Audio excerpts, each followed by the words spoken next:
అందరికీ నమస్కారం. మన దేశంలో ఇంటర్మీడియట్ ఎంపీసీ గ్రూప్లో చదువుతున్న ఏ స్టూడెంట్ అయినా ఇంటర్ తర్వాత నువ్వు ఏం చదవాలనుకుంటున్నావు అని అడిగితే 190 మంది ఇంజనీర్ నవుతా అని సమాధానం చెప్తారు. అయితే ఎలాంటి ఇంజనీరింగ్ కాలేజీల్లో చదివితే ఎలాంటి పొజిషన్కి వెళ్ళగలం అనే దాని గురించి ఒకసారి చూద్దాం. భారతదేశంలో ఇంజనీరింగ్ కాలేజెస్ని ప్రధానంగా 3 రకాలుగా విభజించవచ్చు. ఫస్ట్ లెవెల్ కాలేజెస్, వీటిని IITs, Indian institute of technology. Second level colleges NITs, national institute of technology. IIITs, Indian institute of information technology. ఇక third level college, state level engineering colleges అన్నీ థర్డ్ లెవెల్లోకి వస్తాయి. ఇవి కాకుండా కొన్ని ప్రైవేట్ డీమ్డ్ యూనివర్సిటీస్ ఎలాంటివంటే SRM, VIT, BITS, KL university, ఇలాంటి చాలా ప్రైవేట్ యూనివర్సిటీస్ ఉన్నాయి. మీకు విషయం చెప్పమంటారా, ఇవన్నీ ఇంజనీరింగ్ చదవడానికే. కాకపోతే ఈ ప్రైవేట్ యూనివర్సిటీల్లో ఫీ స్ట్రక్చర్ చాలా ఎక్కువగా ఉంటుంది. అందుకే ఈ ప్రైవేట్ యూనివర్సిటీస్ గురించి ఎక్కువగా చెప్పట్లేదు, ఓన్లీ గవర్నమెంట్ కాలేజెస్ గురించి మాట్లాడుకుందాం. ముందుగా థర్డ్ లెవెల్ కాలేజెస్ గురించి మాట్లాడుకుంటే ఇవి state level engineering entrance exam ద్వారా జాయిన్ అవ్వచ్చు. అంటే ఇందులో సీట్ సంపాదించాలి అంటే MCET, అంటే మన Telangana and AP, Andhra Pradesh MCET examination ద్వారా దీంట్లో సీట్ సంపాదించవచ్చు. అలాగే కర్ణాటకలో KSET, తమిళనాడు సెట్, TNSET, ఇలా రకరకాల ఎగ్జామ్స్ ఉన్నాయి. ఇవన్నీ కూడా state level engineering entrance examinations. వీటిలో వచ్చే ర్యాంక్ ద్వారానే JNTU, ఆంధ్ర యూనివర్సిటీ, అలాగే మిగిలిన యూనివర్సిటీల్లో కూడా, అలాగే లోకల్ ఇంజనీరింగ్ కాలేజెస్ లైక్ కాకినాడలో Aditya engineering college, Pragathi engineering college, భీమవరంలో విష్ణు ఇంజనీరింగ్ కాలేజ్, రాజమండ్రిలో గైట్, అలాగే తెలంగాణలో హైదరాబాద్లో మనకి హ్యాపీ డేస్ సినిమాలో చూపించిన CBIT, Chaitanya Bharathi institute of technology, ఇలా ఇంచుమించు 600 ఇంజనీరింగ్ కాలేజెస్ ఉన్నాయండి. ఈ 600 ఇంజనీరింగ్ కాలేజెస్లో ఈ MCET ర్యాంక్ బేస్ చేసుకునే మనకి సీట్ వస్తుంది. ఈ కాలేజీల్లో ఇంజనీరింగ్ కంప్లీట్ చేసిన వాళ్ళకి ఈ కాలేజ్ మేనేజ్మెంట్సే క్యాంపస్ ఇంటర్వ్యూస్ ద్వారా ప్లేస్మెంట్ ఛాన్స్ కూడా ఇస్తున్నారు. కాకపోతే ఈ క్యాంపస్ ఇంటర్వ్యూలో సెలెక్ట్ అయిన వారి సంఖ్య ఈ సెకండ్ లెవెల్, ఫస్ట్ లెవెల్ కాలేజెస్తో కంపేర్ చేస్తే చాలా తక్కువ పర్సంటేజ్ ఉంటుంది. అలాగే వీళ్ళ శాలరీ రేంజ్ కూడా కంపారిటివ్లీ తక్కువగా ఉంటుందన్నమాట. ఇక second and first level engineering colleges గురించి తెలుసుకుంటే మన భారతదేశంలో ప్రతి స్టేట్కి ఒక NIT ఉందండి. అంటే స్టేట్కి ఒక NIT ఉంటుందండి. మొత్తం 31 NITs ఉన్నాయండి. మన ఆంధ్రప్రదేశ్లో అయితే వెస్ట్ గోదావరి డిస్ట్రిక్ట్లో తాడేపల్లిగూడెంలో NIT ఉంది. అలాగే తెలంగాణకి వరంగల్లో NIT ఉంది. ఇక IIITs గురించి చూస్తే IIITs 2 టైప్స్ అండి. Indian institutes of information technology, international institutes of information technology. Indian institutes of information టెక్నాలజీకి కంప్లీట్గా ఫండింగ్ అంతా కూడా గవర్నమెంట్ ఆఫ్ ఇండియా సపోర్ట్ చేస్తుందండి. అంటే ministry of human resource and development వాళ్ళు ఫండ్ చేస్తారు.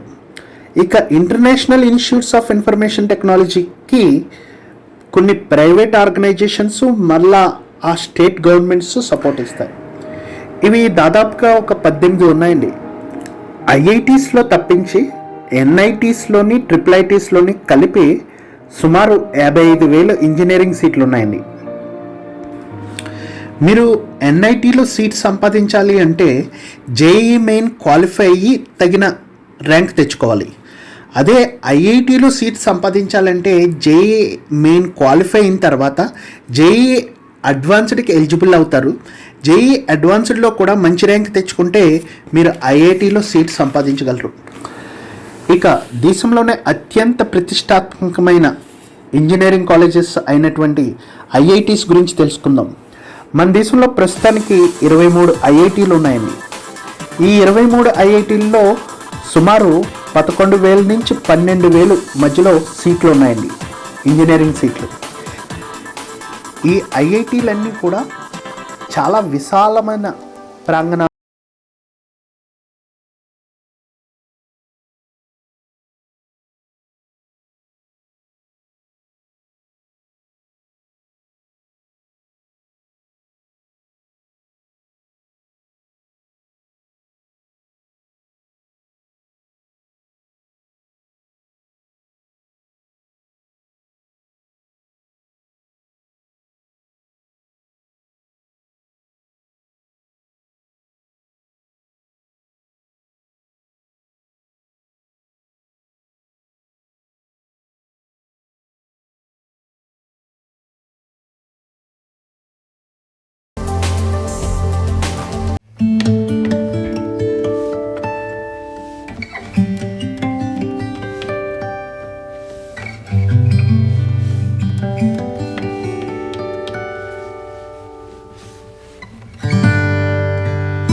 MIT is a great place to be in if you want to do research. We have a research environment which is buzzing with activity day in and day out. We have labs that work 24 hours.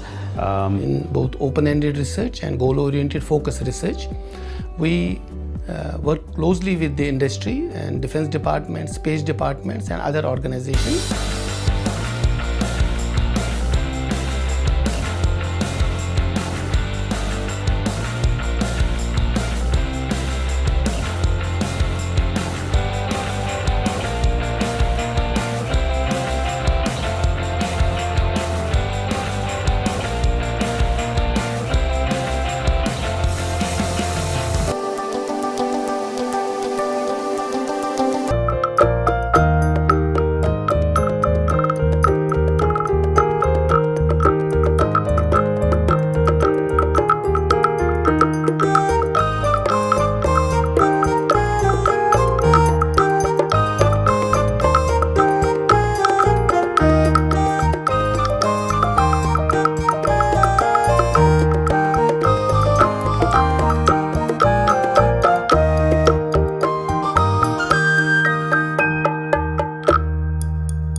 Project which is just helping the society come forward.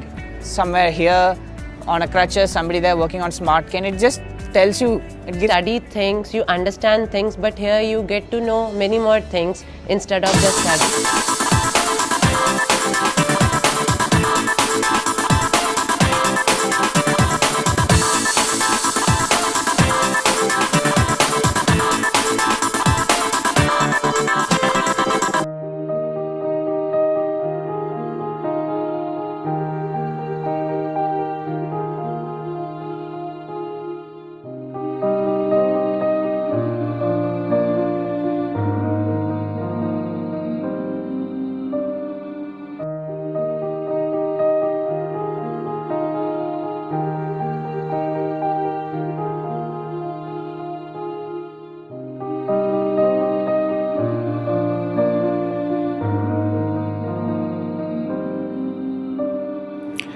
ఇక్కడ seat వస్తే top కంపెనీలో job confirm అయినట్టండి. పైగా ఇక్కడ నుండి course complete చేసిన ప్రతి student కూడా ప్రపంచంలోనే అత్యధిక శాలరీస్ గెయిన్ చేస్తున్నారండి. అలా ఐఐటీల్లో ఇంజనీరింగ్ కంప్లీట్ చేసిన కొంతమంది ప్రముఖులను మీకు పరిచయం చేస్తున్నానండి, చూడండి.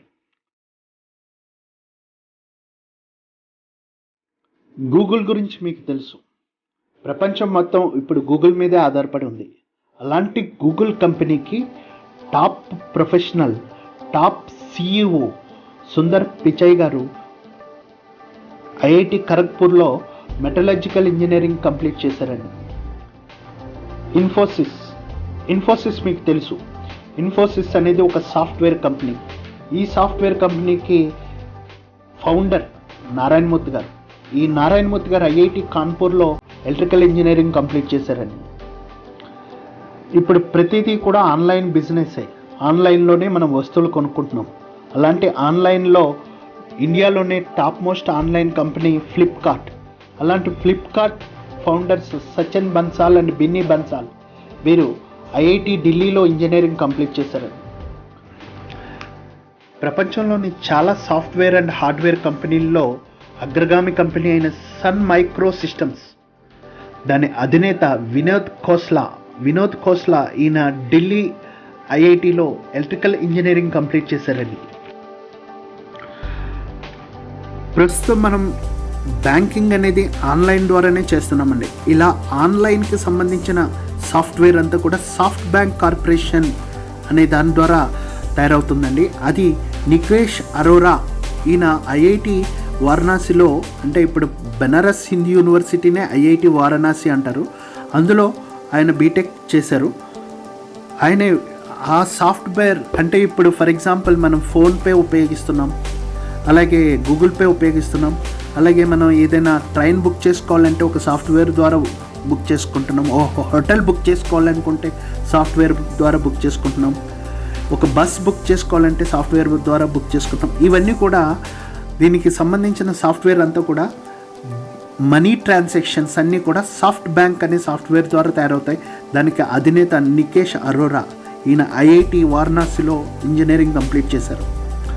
అమిత్ సింఘాల్ ఈయన senior vice president of Google అండి. అంటే మన గూగుల్ కంపెనీకి ఈయన సీనియర్ వైస్ ప్రెసిడెంట్గా వర్క్ చేస్తున్నారు. ఈయన ఐఐటి రూర్కీలో ఇంజనీరింగ్ కంప్లీట్ చేశారు. ఇలా ఏ ఫీల్డ్లో తీసుకున్నా, ఈవెన్ గవర్నమెంట్ సెక్టార్లో తీసుకున్నా, మనకి రిజర్వ్ బ్యాంక్ ఆఫ్ ఇండియా మన భారతదేశంలోనే అత్యధిక హయ్యెస్ట్ పొజిషన్లో ఉన్న బ్యాంక్ అండి. మిగిలిన బ్యాంక్స్ అన్నీ కూడా ఈ బ్యాంక్ మీదే డిపెండ్ అవుతాయి. అలాంటి రిజర్వ్ బ్యాంక్ ఆఫ్ ఇండియాకి గవర్నర్గా పనిచేస్తున్నారు రఘురామ్ రాజన్ గారు. ఈయన ఐఐటి ఢిల్లీలో ఇంజనీరింగ్ కంప్లీట్ చేశారు. అలాగే ఉడాయ్ అంటే unique identification authority of India. ఇది ఆధార్కి సంబంధించిందండి. ప్రతి ఒక్కరికి ఒక ఆధార్ కార్డు ఉండాలి. ఇది చాలా పర్ఫెక్ట్గా ఒక పర్సన్కి ఒక ఆధార్ కార్డు ఉండేలాగా మన భారతదేశంలో మొత్తం అందరికీ కూడా ఆధార్ కార్డు సప్లై చేస్తుందండి ఈ ఉడాయ్ ద్వారా. దానికి చైర్మన్ నందన్ నీలేకాని. ఈయన ఐఐటి బాంబేలో ఇంజనీరింగ్ కంప్లీట్ చేశారండి. ఇలా ఐఐటీలో చదివిన వాళ్ళు ఓన్లీ కంపెనీ సిఇఓల కిందే వర్క్ చేస్తారా అంటే అలా అని కాదండి. మన దేశ ప్రజలకి పరిపాలించడానికి కూడా ఉపయోగపడుతున్నారు. ఫర్ ఎగ్జాంపుల్ మనోహర్ పారికర్, ఈయన బీజేపీ లీడర్ అండి. ప్రజెంట్ గోవా సీఎంగా వర్క్ చేస్తున్నారు, చీఫ్ మినిస్టర్ ఆఫ్ గోవా. ఈయన ఐఐటి ముంబైలో చదివారు. ఈయన 2 సార్లు చీఫ్ మినిస్టర్గా చేశారు. అలాగే కేజ్రీవాల్ గారండి, ఈయన ఢిల్లీ సీఎం. ఈయన కూడా ఐఐటిలోనే చదివారు. ఇలా ఎవరిని తీసుకున్నా, ఇంకా చేతన్ భగత్, ఈయన ఇండియన్ రైటర్ అండి. ఈయన రాసిన బుక్స్ బెస్ట్ సెల్లింగ్ బుక్స్ అన్నమాట వరల్డ్లోనే, ప్రపంచంలోనే. ఈయన ఐఐటి ఢిల్లీలో ఇంజనీరింగ్ కంప్లీట్ చేశారు. ఐఐటి స్టూడెంట్స్ ఏం చేసినా సరే ఒక కొత్తదనం ఉంటుందండి. For example Zomato founder